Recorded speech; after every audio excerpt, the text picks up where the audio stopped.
Bismillahirrahmanirrahim. Assalamualaikum warahmatullahi wabarakatuh.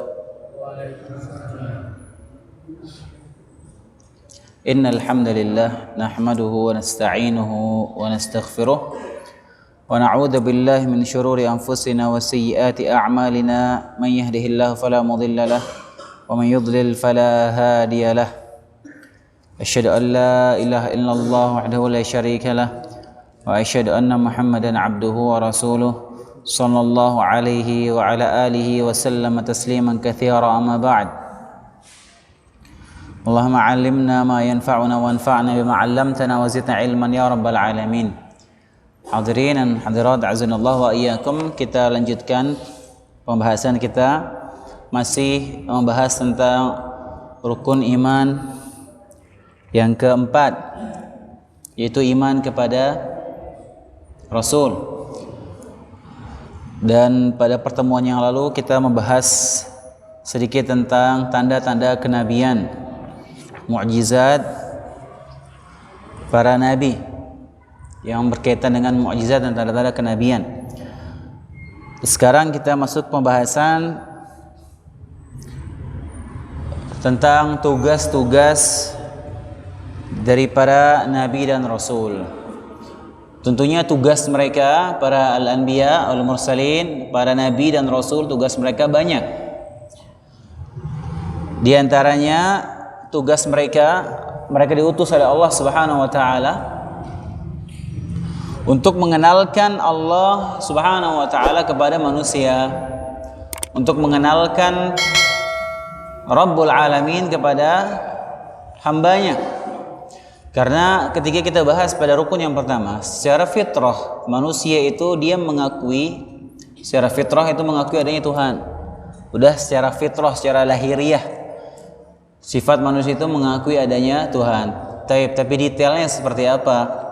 Sifat-sifat Tuhan tersebut seperti apa?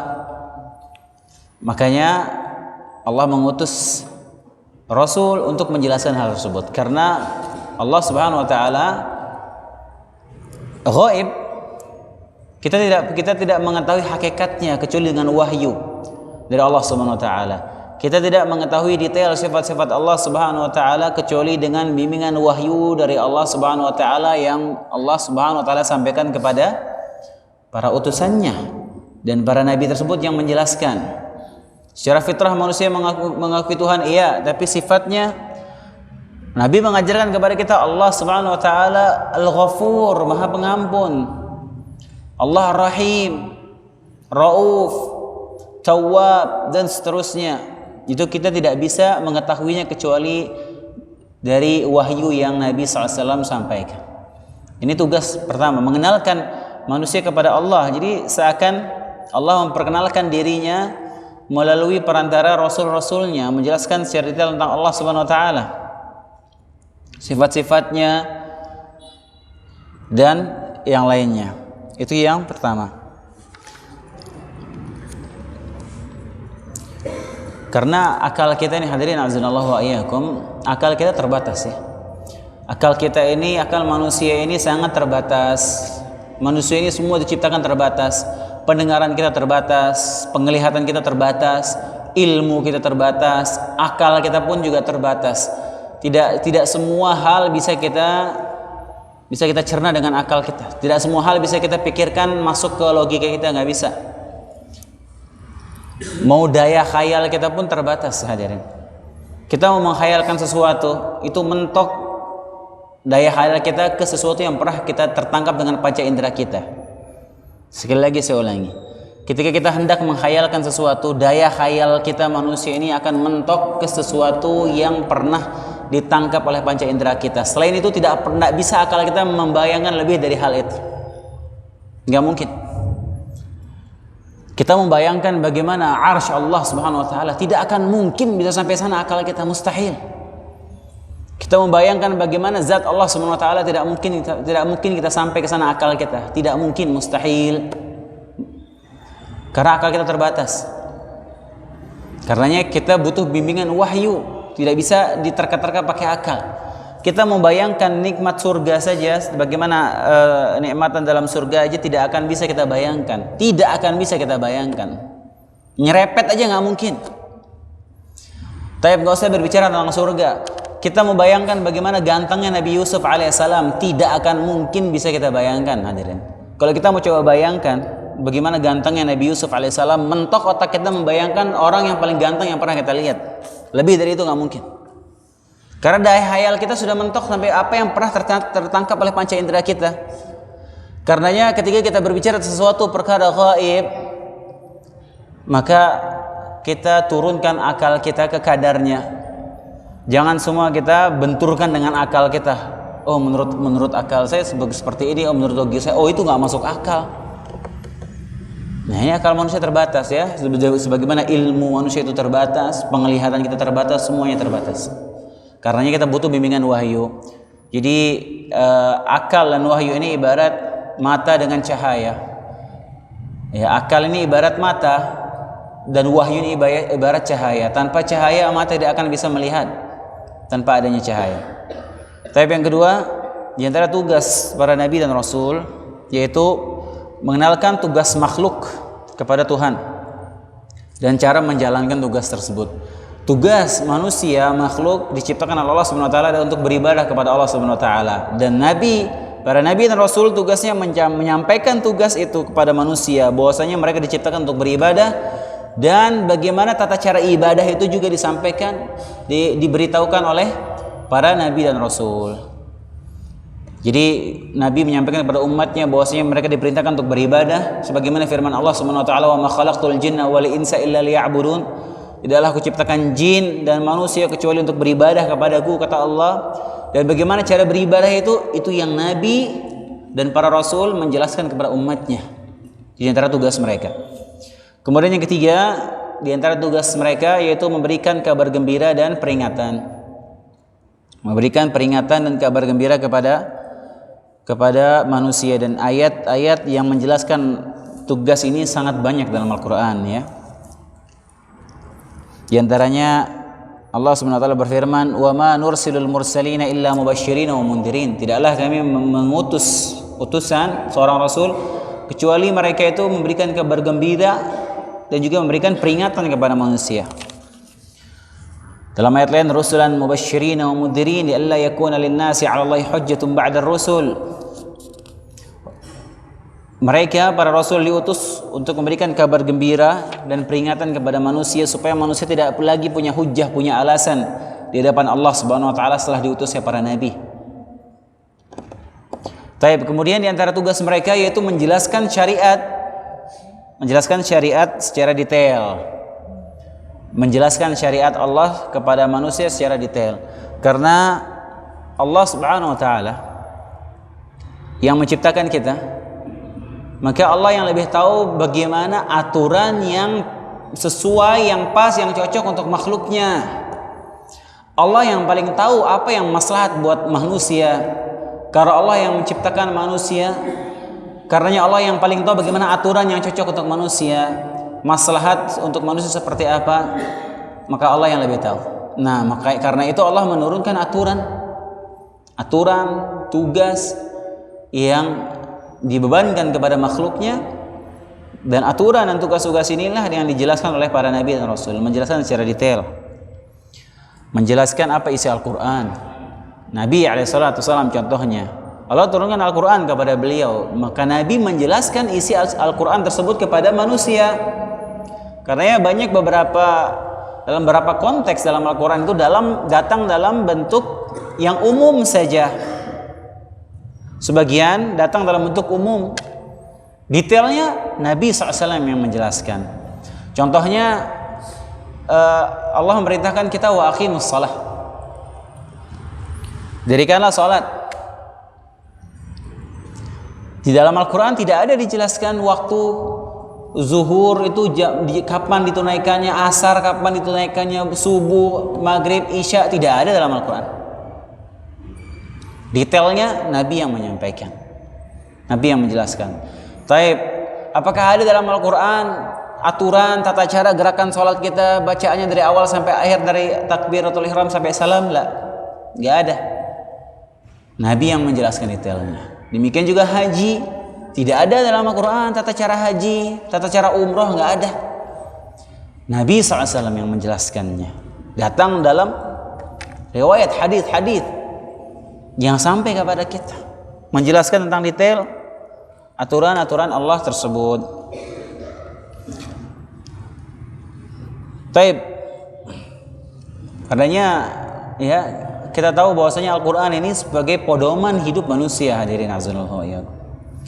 Ketika manusia ini mendekatkan dirinya kepada Al-Qur'an, dia berusaha memahami Al-Qur'an karena dia yakin Al-Qur'an ini adalah kalam Allah yang Allah turunkan sebagai petunjuk bagi manusia, hidayah, syifa bagi manusia. Ketika dia mendekatkan dirinya berusaha memahami Al-Qur'an, maka dia pasti bahagia. Pasti dia bahagia. Semakin orang berusaha dia memahami aturan Allah SWT, memahami Al-Quran, membaca, memahami maknanya, maka pasti Allah berikan kebahagiaan dalam hatinya, pasti. Sebaliknya ketika orang dia berpaling dari Al-Quran, tidak mau menggunakan hukum-hukum Al-Quran, tidak mau mempelajari hukum-hukum dalam Al-Quran, maka pasti hidupnya sempit, dadanya sesak, pasti. Gak jelas, linglung mau kemana dia. Allah SWT sebutkan, وَمَنْ أَعْرَضَ عَنْ ذِكْرِي فَإِنَّ لَهُ مَعِيشَةً ضَنْكًا وَنَحْشُرُهُمْ يَوْمَ الْقِيَامَةِ أَعْمَى. Barang siapa yang berpaling dari peringatanku, berpaling dari ayat-ayatku, maka baginya penghidupan yang sempit dan dia dibangkitkan dalam keadaan buta di kiamat nanti. Bagi orang yang meninggalkan Al-Quran. Karenanya ketika ingin meraih kebahagiaan, ya tentunya dengan apa yang ada dalam Al-Quran, tuntunan syariat, itu mendatangkan kebahagiaan. Tapi hadirin azanallah wa iyyakum, yang berikutnya di antara tugas Nabi dan Rasul adalah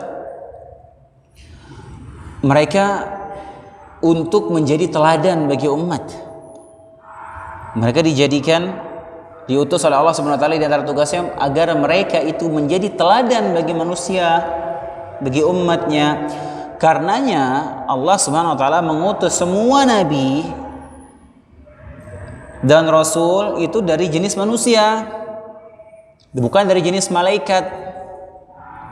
Kenapa Allah mengutus rasul itu utusan dari jenis manusia, bukan dari malaikat? Kalau Allah mau, Allah utus jadikan malaikat turun sebagai rasul bisa saja. Tapi enggak, Nabi mau rasul itu dari manusia, dari golongan mereka, dari bangsa mereka sendiri, agar menjadi teladan dalam kehidupan. Lihat bagaimana Nabi SAW dalam memimpin negara, lihat bagaimana Nabi SAW dalam bermuamalah dengan keluarganya, dengan istrinya, bagaimana kehidupan rumah tangganya Nabi, bagaimana muamalahnya Nabi bersama para sahabatnya, bagaimana akhlaknya, bagaimana beliau dalam berdagang, dan seterusnya. Semua jadi teladan bagi umat, bagi manusia. Karenanya orang-orang musyrikin protes, kenapa kok Rasul ini dari manusia? Kenapa nggak Allah jadikan Rasul itu dari malaikat saja? Karena mereka sebutkan, Allah sebutkan dalam Al-Quran, dalam surat Al-Furqan, Allah SWT berfirman, وَقَالُوا مَا لِهَذَا الرَّسُولِ يَأْكُلُ الطَّعَامَ وَيَمْشِي فِي الْأَسْوَاقِ. Mereka berkata, orang-orang protes, ini apa-apaan Rasul ini?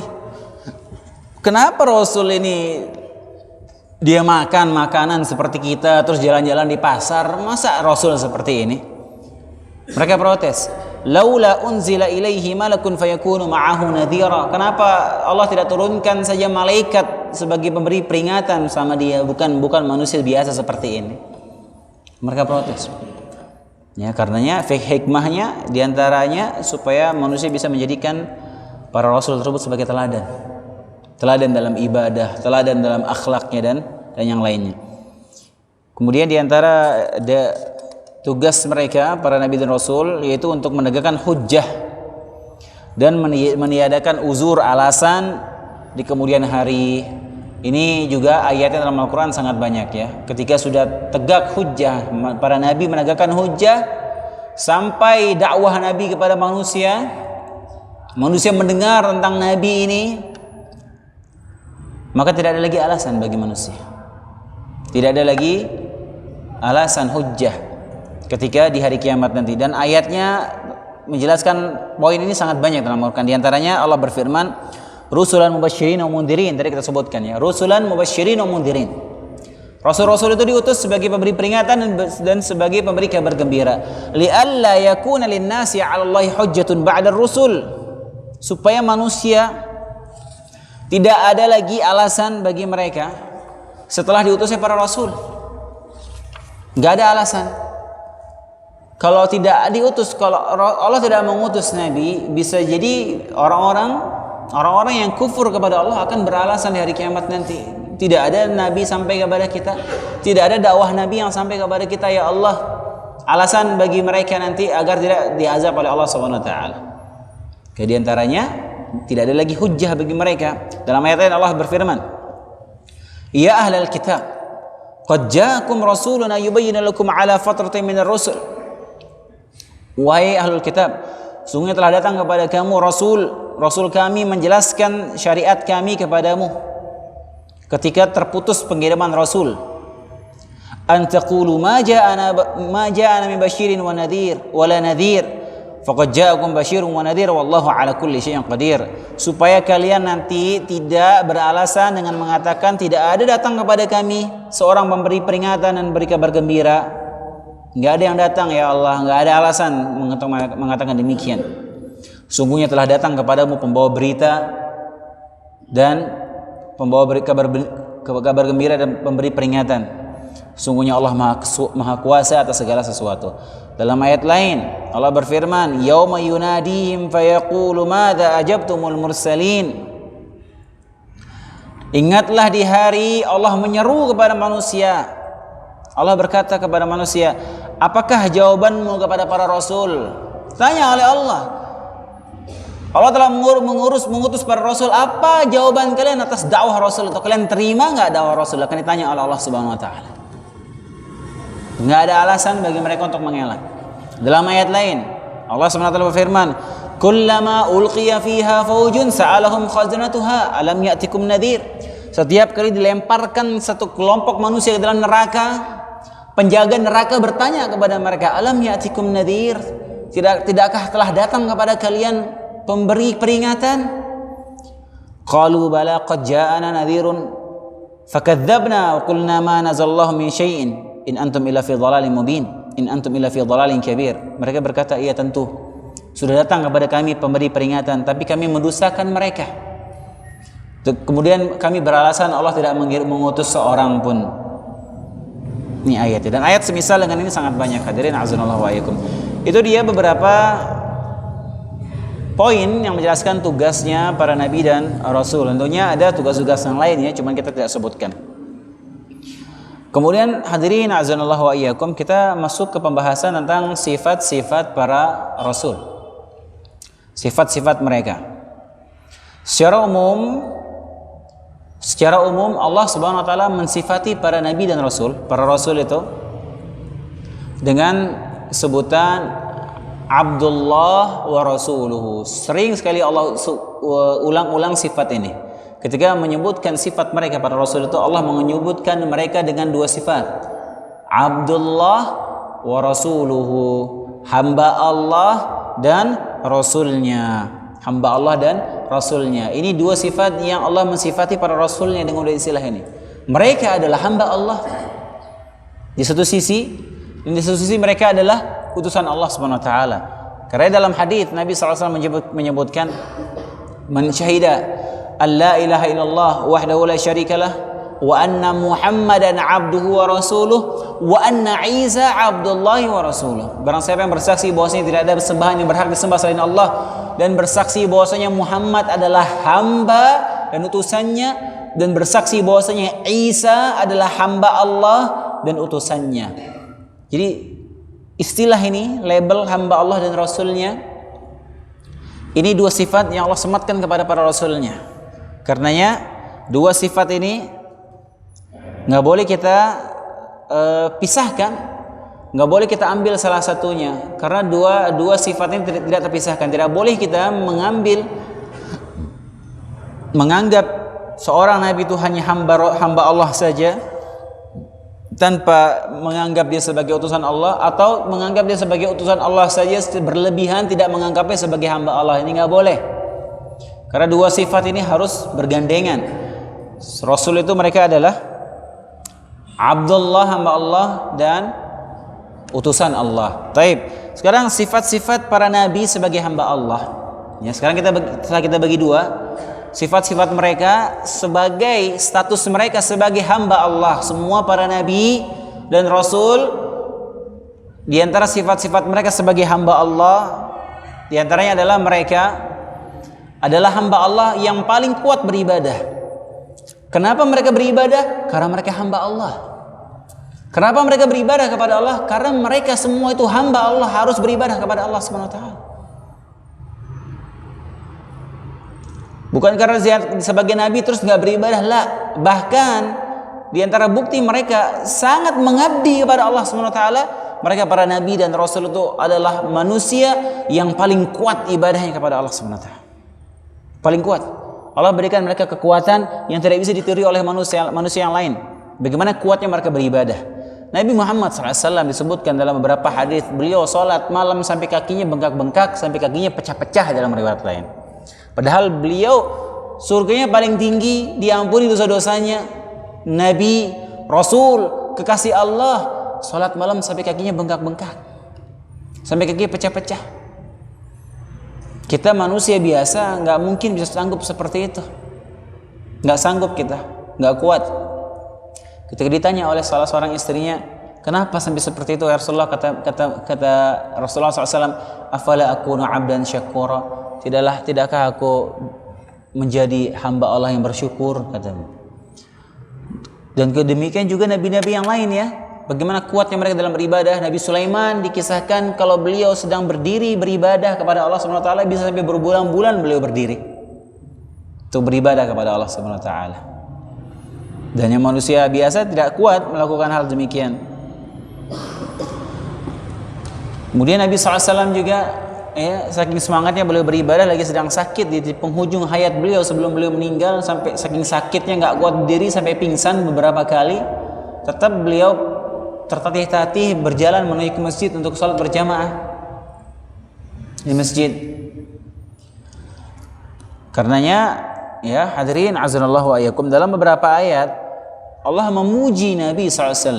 Ya, dalam beberapa ayat Allah memuji Nabi SAW sebagai hamba Allah. Ketika Allah dalam Al-Quran menyebutkan Nabi Muhammad SAW sebagai hamba Allah, itu pujian bagi beliau. Allah memuji, dia ini hamba aku, dia ini hamba Allah SWT, tapi dia juga utusan. Allah berfirman contohnya dalam awal surat Al-Isra, Subhanalladzi asra bi'abdihi, Maha suci Allah yang telah menjalankan, mengisrakan hambanya. Syuf, ini perkara besar, mukjizat besar Nabi SAW. Isra itu mukjizat besar, perkara kejadian yang sangat besar. Tapi ketika menyebutkan itu, Allah menyebutkannya hambanya, telah menjalankan hambanya. Ini pujian bagi Nabi SAW. Kemudian dalam ayat lain juga Allah berfirman, wa annahu lamma qama Abdullah yad'uhu kadu yakunu alaihi ibadah. Ketika hamba Allah Nabi Muhammad, ketika beliau berdoa salat, itu jin berbondong-bondong berdesak-desakan untuk melihat, menyaksikan beliau. Allah sebutkan hamba di situ. Allah sebutkan sebagai hamba. Ini pujian bagi beliau. Kemudian dalam ayat lain, wa in kuntum fi raibin mimma nazzalna ala abdina, ketika kalian ragu, dalam keraguan terhadap apa yang kami turunkan kepada hamba kami, kata Allah SWT. Dan ayat semisal ini sangat banyak ya. Ya, Allah memuji beliau dengan ucapan sebagai hamba, itu pujian bagi Nabi SAW. Kemudian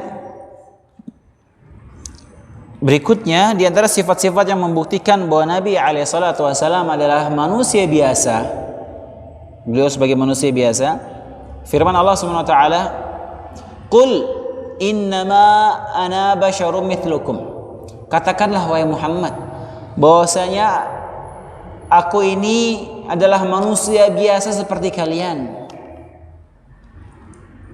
Allah perintahkan Nabi untuk menyampaikan kepada umatnya bahwasanya engkau ini manusia biasa seperti mereka, supaya mereka tidak menganggap hal yang berlebihan kepada Nabi SAW atau menuntut sesuatu yang berlebihan kepada Nabi SAW.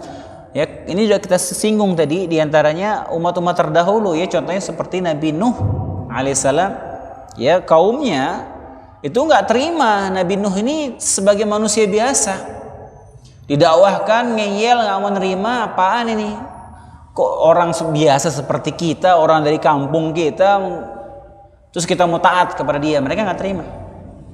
Kenapa kok Nabi ini manusia biasa? Allah sebutkan dalam surat Al-Mu'minun, Allah SWT berfirman, wa qala al-mala'u min qaumihi alladhina kafaru wa kadzabu bi liqa'il akhirah atrafnahum fil hayati dunya ma hadza illa basharun mithlukum. Berkata pemuka-pemuka kaum yang mereka mengingkari hari kebangkitan, Allah berikan kemewahan kepada mereka. Mereka berkata, ma hadza illa basharun mithlukum.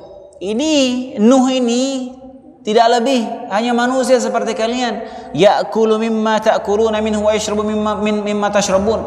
Dia makan apa yang kalian makan, dia minum apa yang kalian minum. Wa la in ata'tum basharan mithlakum innakum idzal lakhasirun. Kalau kalian taat sama manusia seperti ini, manusia biasa, kalian merugi, kata kaumnya. Mereka enggak terima. Ya, padahal tadi kita sebutkan di satu sisi ketika Allah menyebutkan Nabi ini sebagai manusia biasa, ini pujian bagi Nabi tersebut. Ya, dia manusia biasa tapi diberikan kelebihan oleh Allah Subhanahu Wa Taala. Baik, kemudian di antara sifat-sifat manusiawi para nabi yang lainnya adalah para nabi juga makan dan minum sebagaimana manusia biasanya. Mereka makan dan minum, ya. Ayatnya dan hadisnya sangat banyak, kita nggak usah sebutkan. Kemudian juga Nabi lapar. Ya, dikisahkan ketika di dalam beberapa kejadian, ya, diantaranya ketika perang Khandaq, pada saat musim yang lagi paceklik, yang lagi susah, makanan susah, mau perang lagi, gali parit lagi, Nabi sampai ganjal perutnya pakai batu, lapar Nabi. Beliau lapar. Padahal beliau manusia terbaik utusan Allah, laparnya karena manusia biasa.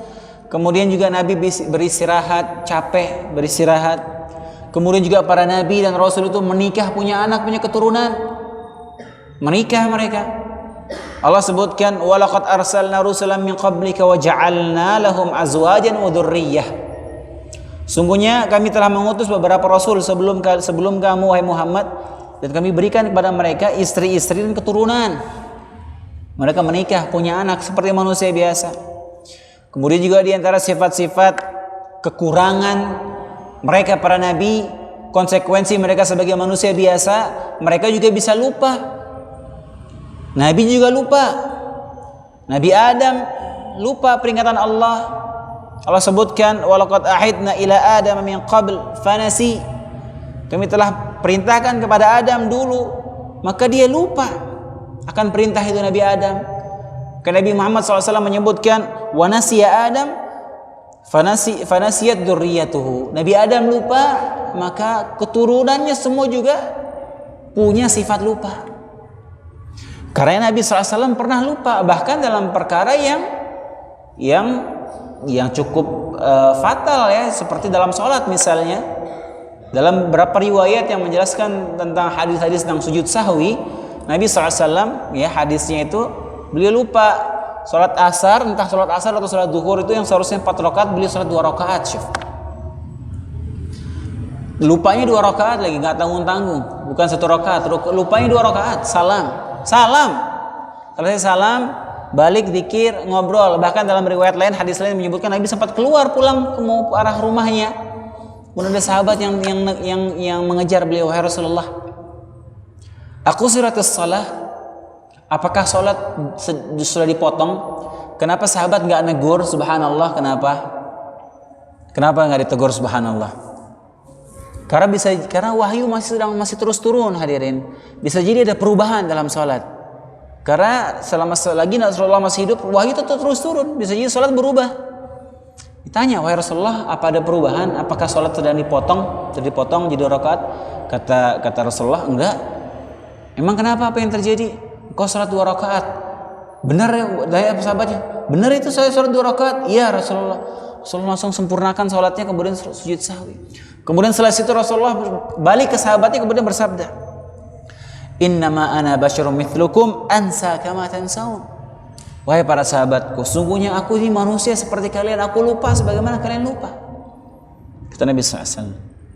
Kemudian juga diantara sifat manusiawi yang biasa Rasulullah SAW lakukan adalah beliau juga buang hajat sebagaimana manusia yang lainnya.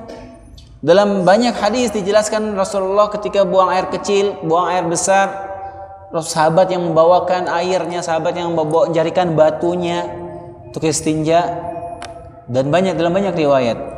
Kemudian juga beliau SAW sakit, para nabi juga sakit.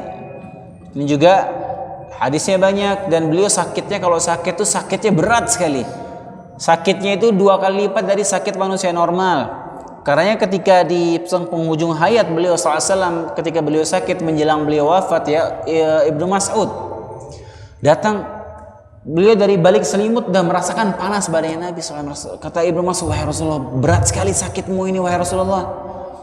Kata Nabi, iya, aku diberikan demam itu 2 kali lipat seperti demamnya 2 orang. Berat, ya, beliau sakit. Kemudian juga para nabi dan rasul juga meninggal seperti manusia normal, wafat, meninggal.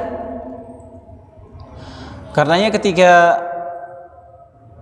Rasulullah SAW ini sudah azan ya, udah masuk waktu. Mohon maaf, saya kira belum. Insyaallah kita lanjutkan pada pertemuan berikutnya. Hadirin azanallahu wa iyyakum, pekan depan kita lanjutkan ke sifat-sifat para rasul sebagai seorang rasul. Ini sekarang sebagai seorang manusia, insyaallah pekan depan sebagai seorang rasul. Subhanakallahumma bihamdika asyhadu an la ilaha illa anta astaghfiruka wa atubu ilaik. Assalamualaikum warahmatullahi wabarakatuh.